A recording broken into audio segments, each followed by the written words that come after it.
Dernièrement, je disais à une personne que ce n'est pas ton cœur qu'il faut gérer. Très souvent, c'est ta réaction quand il est blessé. C'est là où il faut démontrer l'intelligence émotionnelle. On croit que l'amour suffit, mais on oublie que c'est notre gestion de la douleur qui tue les relations. Tu peux aimer quelqu'un profondément, mais si tu ne sais pas gérer tes émotions quand tu es frustré ou quand tu es rejeté, je t'assure que ton émotion va commencer à saboter ta relation. Un exemple clair et simple.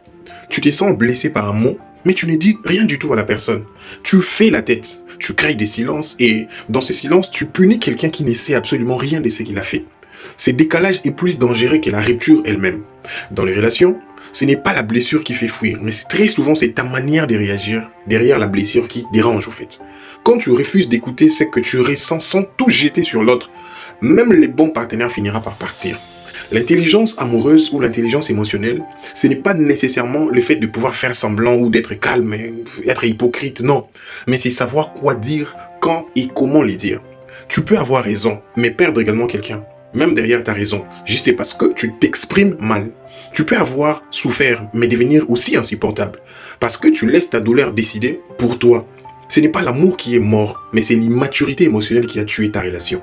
Beaucoup veulent un partenaire doux et mature, mais eux-mêmes explosent à la moindre contrariété. Ils veulent un homme compréhensif, mais s'énervent pour une story.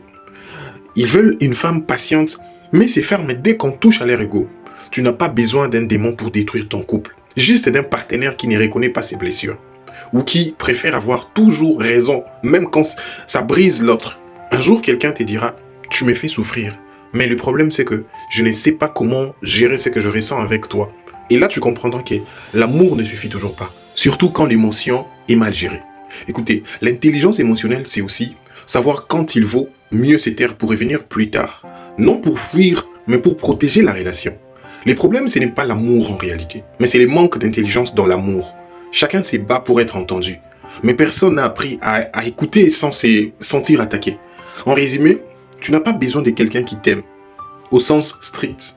Mais tu as besoin de quelqu'un qui sait quoi faire de ton cœur quand il est blessé. Quelqu'un qui ne projette pas ses douleurs. Quelqu'un qui sait que l'amour se pense, l'amour se protège, l'amour se parle. Et toi, je te pose une question. Tu veux une relation mature? Alors commence par ça. Apprends à te gérer. Avant de vouloir être aimé, tu dois apprendre à te gérer. Parce que tant que tu seras esclave de tes émotions, tu risques de repousser des gens qui n'ont rien fait et de détruire ce que tu as prié Dieu de t'envoyer. L'amour ne survit pas dans les chaos intérieurs.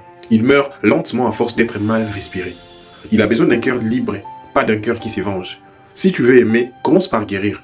Si tu veux être aimé, mûris d'abord. Et si tu veux construire, apprends à contenir la tempête. Même quand elle gronde en toi, c'est ça la vraie maturité affective. Padre Filia Lomba.